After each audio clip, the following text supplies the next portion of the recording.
দ্বাদশ শ্রেণীর জন্য যে আলোচনার অঙ্গনে অনুপ্রবেশ করতে চলেছি ওটি খুবই গুরুত্বপূর্ণ। তাই ছাত্র ছাত্রী একটু মনোযোগ সহকারে আলোচনাটি শুনবে এবং ভিডিওটি দেখবে।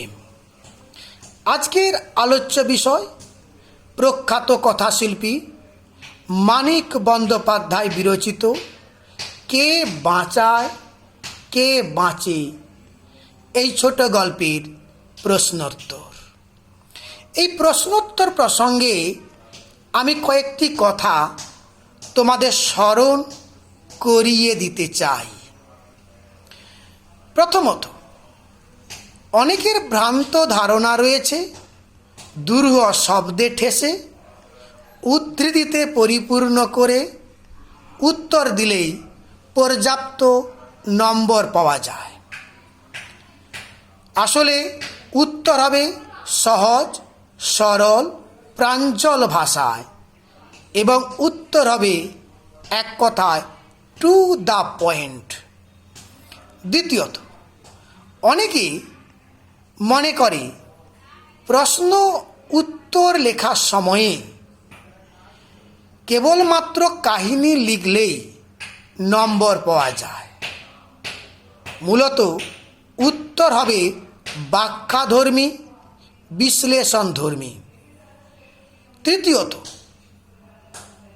পরীক্ষার খাতায় পরীক্ষক সেটাই চান তুমি যেটা পড়েছ সেটা কতটা অনুধাবন করতে পেরেছ।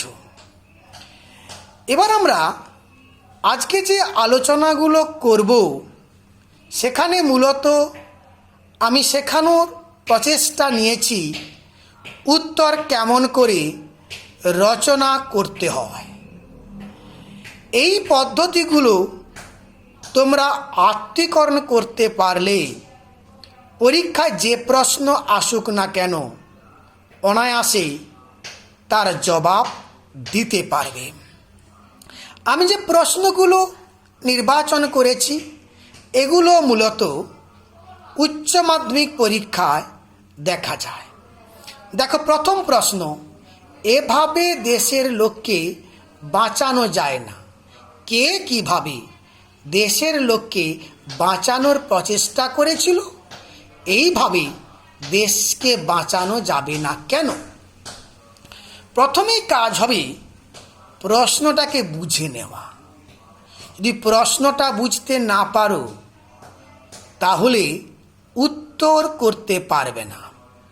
মূলত বাংলার উত্তরও অনেকটা অঙ্কের মতো, কি দেওয়া রয়েছে আর কি করতে হবে, আর করার ক্ষেত্রে কি কি পদ্ধতিগুলোকে অবলম্বন করতে হবে। প্রথম প্রশ্ন, কে কিভাবে দেশের লোককে বাঁচানোর প্রচেষ্টা করেছিল? কে আর কিভাবে দুটো অংশ রয়েছে।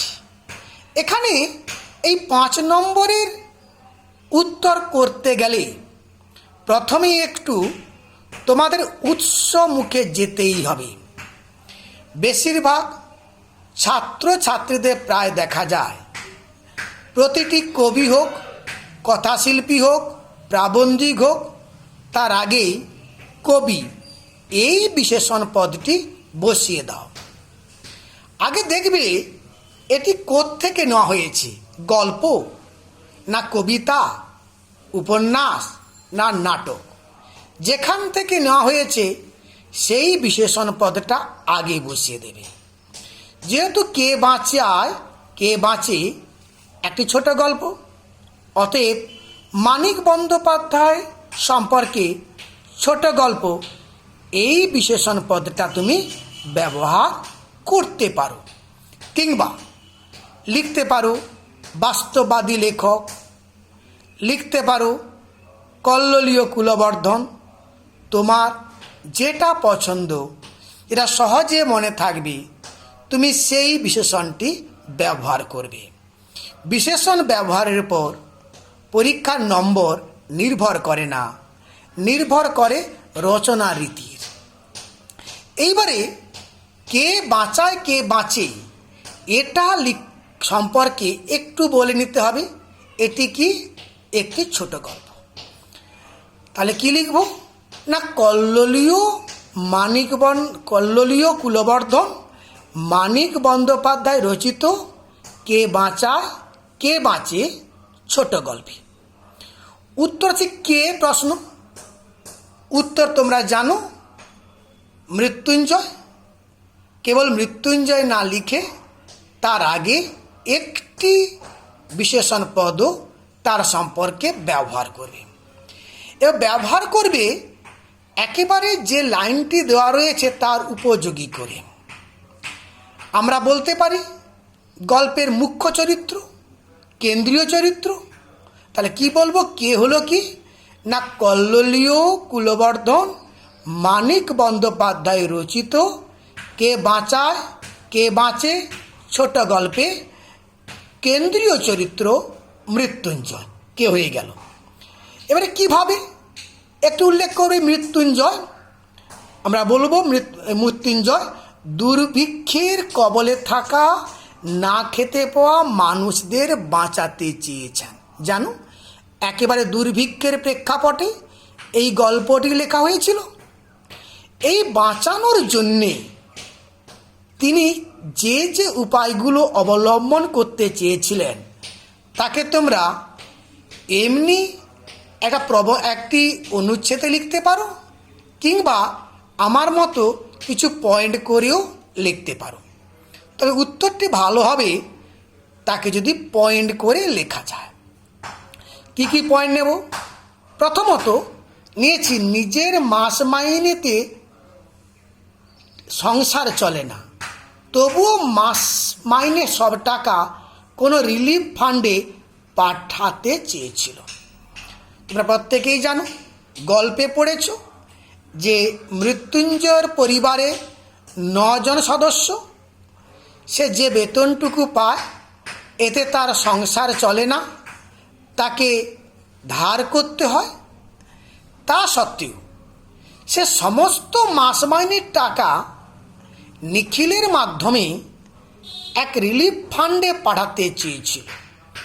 কেন না, দুর্ভিক্ষ পীড়িত মানুষদেরকে বাঁচানোর জন্যে। অর্থাৎ এই দুর্ভিক্ষ পীড়িত মানুষদের বাঁচানোর জন্যে নিজের সংসারের কথা না চিন্তা করেও সব টাকা পাঠিয়ে মানুষকে বাঁচাতে চাইছে। দ্বিতীয় পয়েন্ট, একবেলা খাওয়া ছেড়ে দেওয়া, নিজে ও তার পত্নী একবেলার ভাত বিলিয়ে দেওয়া। ঘটনাতে তোমরা পড়েছ, সেখানে কি পেয়েছ যে মৃত্যুঞ্জয় এই দুর্ভিক্ষ পীড়িত মানুষদের বাঁচানোর জন্য নিজে এবং তার স্ত্রী টুনুর মা একবেলা করে খাওয়া ছেড়ে দিয়েছিল, আর সেই খাওয়া অন্য প্রার্থীদের দিয়েছিল। তারা মনে করেছিল এই খাবার দিয়েও মানুষকে বাঁচানো যায়। তাহলে দুটো কথা একবারে পরিষ্কার মাথায় রাখবে। মৃত্যুঞ্জয় বাঁচানোর জন্য কি কি পথ নিয়েছিল না, নিজের মাস মাইনের টাকা 9 জনের সংসার না চললেও নিখিলের মাধ্যমে রিলিফ ফান্ডে পাঠিয়ে দেশের মানুষকে বাঁচাতে চেয়েছিল। দ্বিতীয়ত, নিজে এবং নিজের স্ত্রী টুনুর মা একবেলা না খেয়ে সেই খাদ্য নিরন্ন মানুষদের মধ্যে বিলিয়ে দিতে চেয়েছিল। আর কি,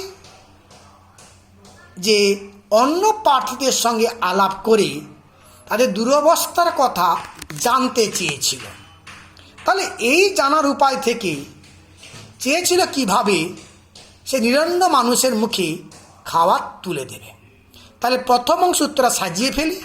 কি হলো, আমরা বলবো কল্লোলীয় কুলবর্ধন মানিক বন্দ্যোপাধ্যায় রচিত কে বাঁচায় কে বাঁচে ছোট গল্পে কেন্দ্রীয় চরিত্র মৃত্যুঞ্জয় দুর্ভিক্ষের কবলে থাকা না খেতে পাওয়া মানুষদের বাঁচাতে চেয়েছেন।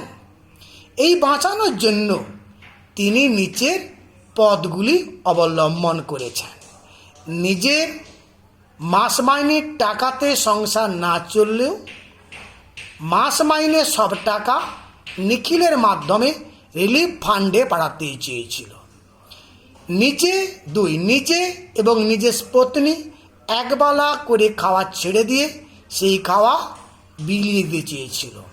3 বলবো যে অন্য প্রার্থীদের সঙ্গে আলাপ করে তাদের দুরবস্থা বুঝে তা মুক্ত করার প্রচেষ্টা করেছিল।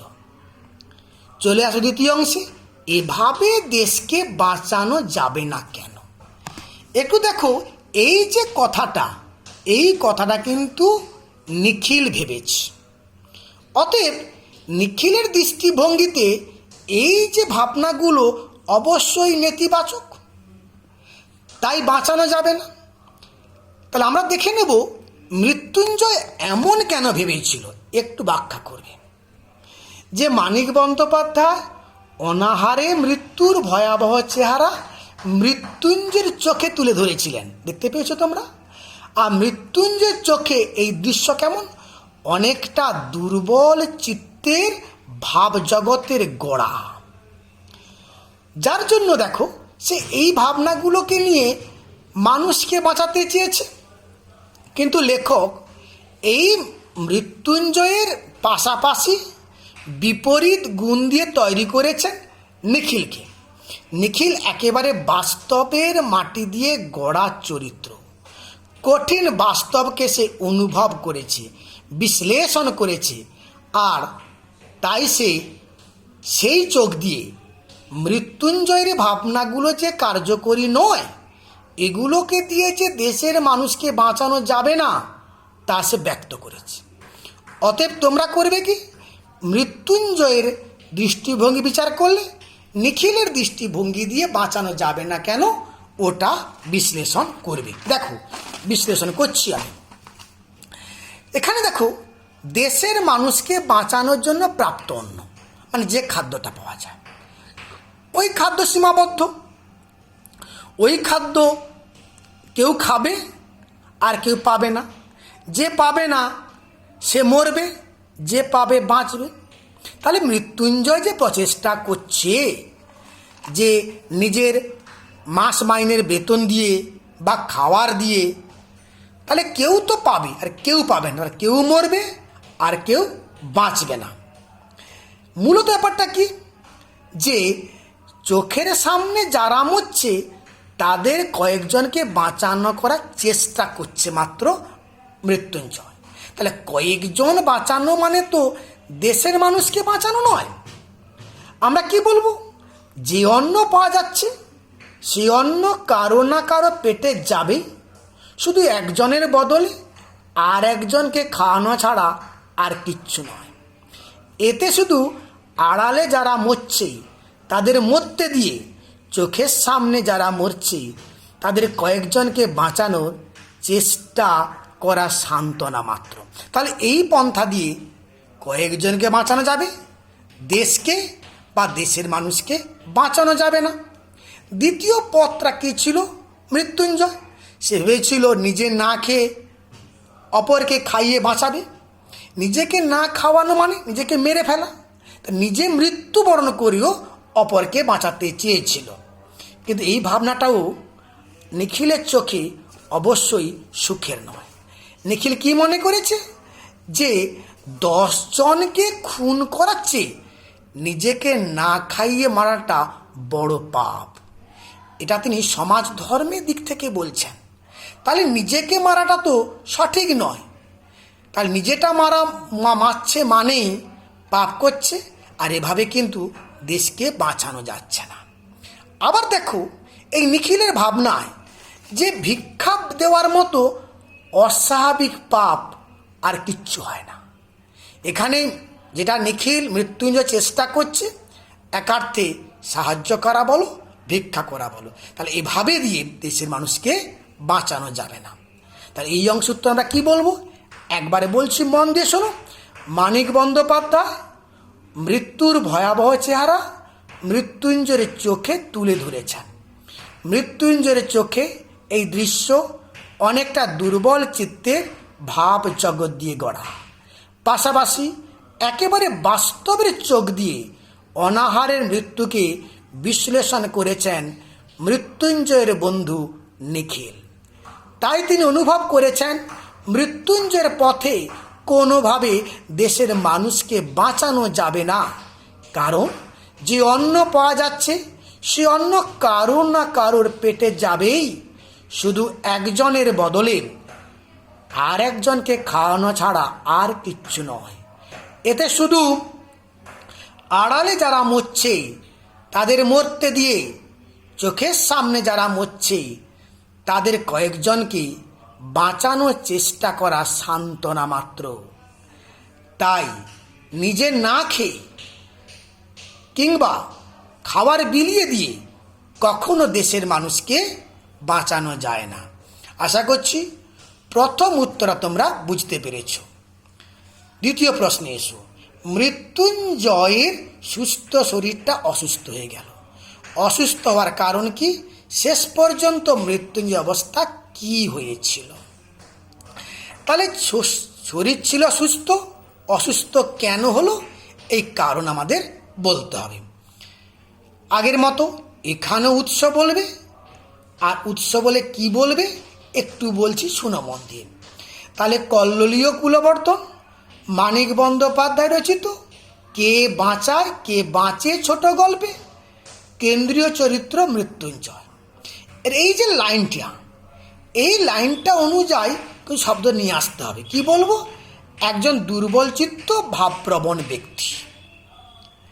দুর্বলচিত্ত ভাবপ্রবণ ব্যক্তি বলেই তো তার জীবনে বিপর্যয়ের ঘনমেঘ নেমে এসেছিল।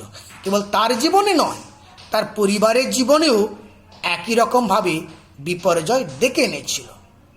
এইবারে তাহলে অসুস্থ হলো কে? না, আমার মৃত্যুঞ্জয়। তারপর ঘটনাটা মাঝখানে বলবে, প্রত্যেক কাহিনী জানো।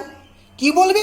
যে মৃত্যুঞ্জয় অফিস যাওয়ার পথে ফুটপাতে প্রথম দেখল অনাহারে মৃত্যুর দৃশ্য। এই দৃশ্য তার মনকে বিচলিত করেছে, এটাই তো ঘটনা। এরপর এই ঘটনাকে ব্যাখ্যা করবে, কারণ সুস্থটা অসুস্থ হয়ে গেল কেন। এই দৃশ্য তার মনকে বিচলিত করেছে, আর মনে আঘাত লাগলে তার প্রতিক্রিয়া শরীরে পড়ে। প্রত্যেকেই বাস্তবে জীবনে অভিজ্ঞতা রয়েছে। যদি মনে কোনো আঘাত পাও দেখবে শরীরও অসুস্থ হয়ে পড়ে।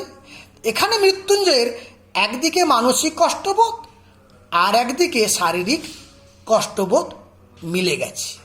আর মিলে গেছে বলেই কয়েক মিনিটের মধ্যে যে সুস্থ মৃত্যুঞ্জয় বাড়ি থেকে বেরিয়েছিল, এই অনাহারে মৃত্যুর দৃশ্য দেখেই কয়েক মিনিটের মধ্যে অসুস্থ হয়ে গেল। তাহলে এই অংশে উত্তরটা কি বলবো আমি আরেকবার বলছি, মন দিয়ে শোনো। কল্লোলীয় কুলবর্তন মানিক বন্দ্যোপাধ্যায় রচিত কে বাঁচায় কে বাঁচে ছোট গল্পে কেন্দ্রীয় চরিত্র মৃত্যুঞ্জয় একজন দুর্বল চিত্ত ভাবপ্রবণ ব্যক্তি। এই মৃত্যুঞ্জয় অফিস যাওয়ার পথে ফুটপাতে প্রথম মৃত্যু দেখল। এই মৃত্যু হলো অনাহারে মৃত্যুর দৃশ্য। এই দৃশ্য তার মনকে বিচলিত করে। আবার তার মন আঘাত পেলে তার প্রতিক্রিয়া শুরু হয় শরীরে, আর মানসিক কষ্টবোধের সঙ্গে চলে তার শারীরিক কষ্টবোধ। এই কারণে কয়েক মিনিটে মৃত্যুঞ্জয় সুস্থ শরীর অসুস্থ হয়ে পড়ল। দেখো, আমি কোথাও দীর্ঘ শব্দ বা জটিল বাক্য প্রয়োগ করিনি। শেষ পর্যন্ত মৃত্যু অবস্থা কি হয়েছিল, দেখো উত্তর কেমন করে তৈরি করছি। এই কিভাবে হয়েছিল এটা বলার আগে একটু তোমাকে ব্যাখ্যায় যেতে হবে। মানে কেন মানুষের সুস্থ শরীরটা অসুস্থ হয়। আমরা জানি যে জিনিসটা সকলের কাছে সাধারণ, কিন্তু বিশেষ বিশেষ কারোর ক্ষেত্রে এক অসাধারণ হয়ে যায়। তো দুর্ভিক্ষের প্রেক্ষাপটে এই যে গল্প লিখেছেন মানিক বন্দ্যোপাধ্যায়, এই অসাধারণ ভাবটা কিন্তু অনুপ্রবেশ করেছিল মৃত্যুঞ্জয়ের মধ্যে। তাই মৃত্যুঞ্জয়কে আবার দেখো লেখক মধ্যবিত্ত শ্রেণীর প্রতিনিধি করে গড়ে তুলেছেন। আর মৃত্যুঞ্জয়ের মধ্যে প্রতিক্রিয়া কেন হয়েছিল লেখক নিজে বলেছেন মৃত্যুঞ্জয় নিরীহ, সৎ, সরল আর শান্ত প্রকৃতির মানুষ। তার এই নিরীহ প্রকৃতি, শান্ত প্রকৃতি, সরল প্রকৃতি আর সততাবোধ আছে বলেই তার মধ্যে বিশেষ সাধারণ ঘটনা অসাধারণ হয়ে পড়েছিল। তিনি দেখিয়েছেন সচরাচর অনাহারে ফুটপাতের মৃত্যু দৃশ্য মৃত্যুঞ্জয় জীবনে কেমন বিপর্যয়ের মেঘ ঘনিয়ে এনেছিল। এরপর তোমরা পুরো কাহিনীটাই বর্ণনা করতে পারো। আমি তেমন না করে পুরো পয়েন্ট করে করে আলোচনা করেছি, তোমরাও পয়েন্ট করে করে আলোচনা করতে পারো। তার দেখলো পথে তারপর কি ঘটনা ঘটল। অফিসে বিহলভাবে পৌঁছে রীতিমতো কাবু হয়ে যান। দ্বিতীয়ত, কল ঘরে গিয়ে বাড়িতে খেয়ে আসা সব কিছু বমি করে উগরে দিল। তোমার প্রত্যেকেই জানো, বইতে রয়েছে যে বাড়ি থেকে যা খেয়েছিল, অর্থাৎ একেবারে ভাজা, ডাল, তরকারি, মাছ, দই, ভাত সব কিছু উগরে দিল ওই দৃশ্য দেখার পর থেকে। দ্বিতীয়ত, সমস্যার সঙ্গে সংঘর্ষে তিনি যেন হয়ে পড়েন সারসিতে আটকানো মৌমাছি। কোন সমস্যা? ওই সাধারণ মৃত্যুর সমস্যা। কিছুতেই তিনি মেনে নিতে পারছেন না। তিনি ভাবতেই পাচ্ছেন না যে তিনি চারবেলা করে খাচ্ছেন, অথচ একজন মানুষ না খেতে পেয়ে মারা গেল। এই সমস্যা যে সাধারণ ঘটনা, দুর্ভিক্ষের প্রেক্ষাপটে তিনি কিছুতেই মানতে পারছেন না। আর সমস্যা থেকে নিজেকে বেরোতে পারছেন না বলে অনেকটা সারচিতে আটকানো মৌমাছির মতো হয়ে পড়েছেন। সর্বোপরি আত্মগ্লানিতে ভুগছেন। কেন? তিনি ভাবছেন যে তিনি চারবেলা করে খেয়েছেন, যেন তিনি অপরাধ করেছেন, আর একজন মানুষ না খেতে পেয়ে মারা গেল, তিনি কিছুই করতে পারলেন না। এই যে আত্মগ্লানি, তাকে কুরে কুরে খেয়েছে, আর আত্মগ্লানি ছিদ্রপথ দিয়ে তাকে ধ্বংস করে দেবেন। এ তো অফিসের ব্যাপারে গেল। দেখো ফ্যামিলিতে কী করছে, বাড়িতে ফিরে এসে তিনি আর তার পত্নী টুনুর মা একবেলা খাওয়ার বন্ধ করে বিলিয়ে দিয়েছেন। এ বিষয়টা আগে আলোচনা করেছি, নতুন করে বলবো না। মাস মাইনে রিলিফ সব টাকা রিলিফ ফান্ডে দান করতে চেয়েছেন, আগে আলোচনা করেছি, ওটা এখানে বলছি না। 7 নম্বর পয়েন্টে চলে আসবো। দিন দিন যেন মৃত্যুঞ্জয় কেমন হয়ে গেল। কেমন হয়ে গেল মানে যেমন ছিল তেমনটা নয়, পুরো পাল্টে গেল। মৃত্যুঞ্জয়ের স্বভাবে যে গুণগুলো ছিল, বিপরীত কাজগুলো করতে শুরু করলো। একেবারে তোমরা জানো, গল্পের শুরুতেই লেখক বলেছেন মৃত্যুঞ্জয় বাড়তি দায়িত্বের জন্য নিখিলের থেকে 50 টাকা বেশি পায়। মানে দায়িত্ববান বলে, কর্ম নিপুণ বলে এবং উপযুক্ত মানুষ বলে। কিন্তু এখানে দেখো তারা বিপরীত কাজ করে চলেছে। অফিসে দেরি করে আসছে, যে কাজে ভুল করতো না কাজে ভুল করছে, অফিসে চুপ করে বসে থাকছে, আর এক সময় বেরিয়ে পড়ছে। তাহলে এই যে ঘটনাগুলো ঘটছে, স্বভাববিরুদ্ধ ঘটনা। কেবল একটা মৃত্যু দৃশ্য তার জীবনের গতিপথকে সম্পূর্ণ পরিবর্তিত করে দিচ্ছে। সে কেমন কেমন হয়ে যাচ্ছে, এটাও তার জীবনে প্রভাব ফেলেছিল। আবার দেখো 8 নম্বর পয়েন্ট, ফুটপাতে ঘুরে বেড়ানো। একেবারে দেখো মৃত্যুঞ্জয় অফিস থেকে বেরিয়ে পড়ল, বেরিয়ে পড়ে ফুটপাতে ফুটপাতে ঘুরে বেড়ায়। কেন? সে যে একটা মৃত্যু দৃশ্য দেখেছে, সেই মৃত্যু দৃশ্যটা কতটা ভয়ঙ্কর তার কাছে। সে মনে করেছে না খেতে পাওয়ার যন্ত্রণা বেশি না মৃত্যুর যন্ত্রণা বেশি। যাই হোক, কোথায় কোথায় ঘুরছে, সে শহরের আদি অন্তহীন ফুটপাত ধরে ঘুরে খালি বেড়ায়। ডাস্টবিনের ধারে, গাছের নিচে, খোলা ফুটপাতের যারা পড়ে থাকে, অনেক রাতে দোকান বন্ধ হলে যারা হামাগুড়ি দিয়ে সামনে রোয়াকে উঠে একটু ভালো আশ্রয় খোঁজে, ভোর 4টে থেকে যারা লাইন দিয়ে বসে, দাঁড়িয়ে দাঁড়িয়ে মৃত্যুঞ্জয় তাদের দেখে। আর করে কি, শহর খুঁজে পাড়ায় পাড়ায় লঙ্গর খুঁজে, পাড়ায় পাড়ায় লঙ্গর খুঁজে বেড়ায়। এই লঙ্গরখানা কি হয় না, মানুষ নিরন্ন মানুষরা খেতে পায়। এখানে খুঁজে কি দেখে, অন্য প্রার্থীদের ভিড় দেখে। আর প্রথম চেষ্টা করত এই অন্য প্রার্থীদের মধ্যে আলাপ করতে, কিন্তু আলাপ করে পরে কি দেখলো, এইসব মানুষদের প্যানপ্যানানির মতো ঝিমানো সুরে কথা সে শুনেছে। আসলে মৃত্যুঞ্জয় ফুটপাতে ঘুরে এখন বেড়াচ্ছে। তার সংসার ছেড়ে দিয়ে ফুটপাত, অফিস ছেড়ে দিয়ে ফুটপাত, এটা গেল তার অন্য কাজ। দেখো তার বাড়ির অবস্থা, দেখো একেবারে শোচনীয় অবস্থা, করুণ অবস্থা। টুনুর মা, যে নিখিলে যে মৃত্যুঞ্জয়ের পত্নী, অবশ্যই স্বামী অন্তঃপ্রাণ, তিনি কি করেছেন না একেবারে বিছানা নিয়েছেন। তিনি বিছানায় পড়ে থাকছেন, কারণ মৃত্যুঞ্জয় বাড়িতে নেই, শহরে অন্তহিত ফুটপাতে ঘুরে বেড়াচ্ছেন। তিনি বিছানা তো নিয়েছেন, আর বাড়ির সবাইকে তাগেদা দিয়ে স্বামীর খোঁজ করতে পাঠাচ্ছেন। একটু দেখো এই আত্মগ্লানি বা অনুশোচনা তা কোথায় নিয়ে গেছে। নিজের সমস্ত মাস মাইনে তো সে দিয়ে দিয়েছে রিলিফ ফান্ডে, অথচ সংসার চলতো না, তার উপর বাড়িতে নেই, যার ফলে পত্নী হিসাবে টুনুর মা বিছানা নিয়েছে। তারপরে বাড়ির সবাইকে অতিষ্ঠ করে তুলছে খোঁজার জন্য। যে মানে অন্য প্রার্থী মানুষদের, নিরন্ন মানুষদের খাওয়ানোর জন্য রিলিফ ফান্ডে সমস্ত টাকা দিতে পারে, যেটা খাওয়ার বিলে দিতে পারে, কিন্তু তাদের বাড়ির ছেলেমেয়ের অবস্থা দেখো।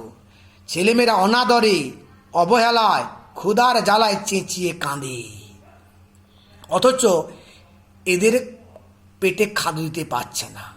আর বাড়ির সবাই তো চিন্তান্বিত হয়ে বসে থাকে, কোথায় গেল, কি হবে না হবে। এই ঘটনা প্রত্যেককে কুরে কুরে খায়। তাহলে একটি মাত্র ভাবনা, কিভাবে মৃত্যুঞ্জয়ের মতো সহজ সরল নিরীহ ভাবপ্রবণ মানুষের জীবনটাকে উলট পালট করে দিতে পারে তা দেখো।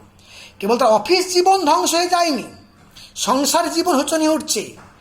একেবারে লাস্ট পয়েন্টে দেখো কি অবস্থা। এখন মৃত্যুঞ্জয় নিজে একজন অন্য প্রার্থী হয়ে গেছে, যে অপরকে বাঁচাতে চাইছিল। এখন তার পরিবারকে বাঁচানোর কেউ নেই, এখন সেও একজন অন্য প্রার্থী হয়ে গেছে। তোমাদের বইতে একেবারে শেষ অনুচ্ছেদে রয়েছে, তার গা থেকে ধুলি মলিন সিল্কের জামা অদৃশ্য হয়ে যায়, পরনে ধুতির বদলে আসে ছেঁড়া ন্যাকড়া, গায়ে তার মাটি জমা হয় দৃশ্যমান হয়ে ওঠে, দাড়িতে মুখ ঢেকে যায়, ছোট্ট একটা মগ হাতে নিয়ে 10 জনের সঙ্গে সে পড়ে থাকে ফুটপাতে, আর কাড়াকাড়ি মারামারি করে লঙ্গরখানায় খিচুড়ি খায়, আর বলে গা থেকে এইছি খেতে পাইনি বাবা, আমায় খেতে দাও। তার মানে মানসিক বিধ্বস্ত, মানসিক স্থিততা হারিয়ে ফেলেছে। তাই সে এখন 10 জনের মতো অন্য প্রার্থী হয়ে ওঠে। যে মৃত্যুঞ্জয় বুদ্ধিমান, কর্মঠ এবং ঘোর সংসারী মানুষ ছিল, আজ সেই মৃত্যুঞ্জয়ের জীবনটা একটা মৃত্যু দৃশ্য সম্পূর্ণ ওলট পালট করে দিয়েছি। কেবল মৃত্যুঞ্জয়ের জীবন নয়, তার পরিবারকেও ধ্বংস করে দিয়েছি। আর এরই নাম কে বাঁচায় আর কে বাঁচে। আমরা পরবর্তী আরও প্রশ্ন আলোচনা করব, তোরা মন দিয়ে দেখবে।